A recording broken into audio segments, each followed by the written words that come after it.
If you've been following the journey of Sophie Monk in the most recent Australian season of The Bachelorette, you'll be suitably apprised of 3 facts. Point 1. Sophie Monk is quite possibly the most likeable person to have ever graced Australian television screens. 2. With respect to the fact SHES reportedly already married one of the male contestants on the season, literally none of them were worthy of her. And 3.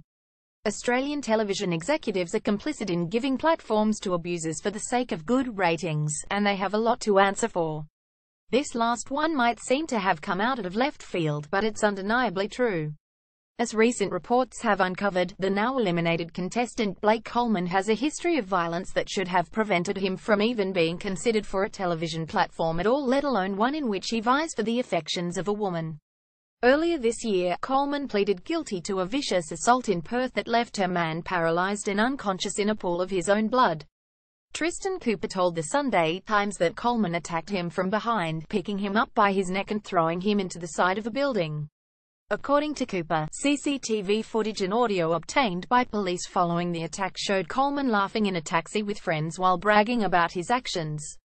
Coleman's actions may have only netted him an $850 fine, but they should have been treated as serious enough to prevent his casting by Channel 10. Blake kisses Sophie Monk on The Bachelorette. Photo 10. Putting forward a man with a violent streak as a potential partner shows either a remarkable lack of awareness about the issue of men's violence against women, or a cavalier disregard for the consequences of it. But this isn't just about violence against women. In casting Coleman, Channel 10 also demonstrated a gross dismissal of the issue of men's violence against other men. Think of the widespread trauma that's been caused by the kind of one-punch attacks perpetrated by Coleman against Cooper. Richard Vinchek, 26, was recently sentenced to 8 years in jail with a non-parole period of 5 years after punching Jaden Walker, 22, in the Melbourne CBD after a night out. Walker's injuries were severe, and he died in hospital a few days later. Blake and Sophie. In 2016, Brisbane teenager Cole Miller was assaulted by Armstrong Renata, 22, in a one-punch attack in Fortitude Valley. Like Walker, Miller died in hospital a few days later. Hugh Garth was the first man to be convicted under NSW's new on a punch legislation, after punching Raina Manalad, 21, in Sydney's West. The laws were introduced after the fatal on a punch attacks of Thomas Kelly and Daniel Christie in Sydney's King's Cross. Countless other men and their families and friends have had to deal with the impact of this kind of violence. It's fueled by alcohol and testosterone and is overwhelming, perpetrated by and against young men in Coleman's age bracket. Blake Coleman doesn't take his rejection well, and yet, these issues rarely seem to concern network executives or producers of reality television shows or radio, film, television, sport, or pretty much any industry ever really. In 2016's US series of The Bachelorette, JoJo Fletcher was presented a range of suitors to choose from, including the hyper-alpha douchebag Chad Johnson. Chad was an initial object of schadenfreude ridicule, obsessed as he was with having access to his protein supplements. But he soon became a more sinister character, threatening to assault at least one of the other male cast members before being ejected. US Bachelorette contestant Chad Johnson also earned the title Bad Boy after threatening other male contestants with assault. A problem with anger management is undoubtedly the kind of thing casting agents would be aware of.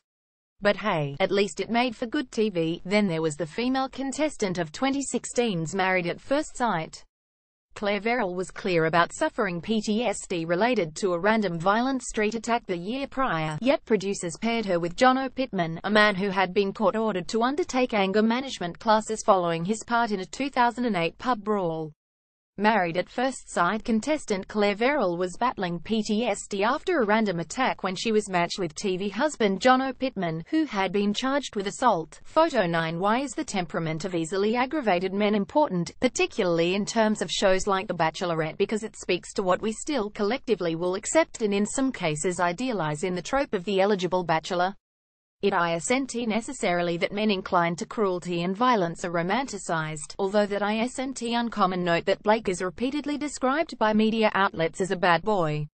It's romanticizing of the idea of a suitable villain who can be tamed to win a woman's affections. Women who are often then blamed she goes for the bad boys for any violence such a suitor might subject her to.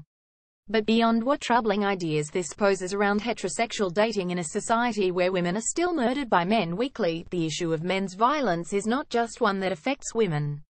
Statistics show that men account for over 90% of perpetrators of violence against both men and women.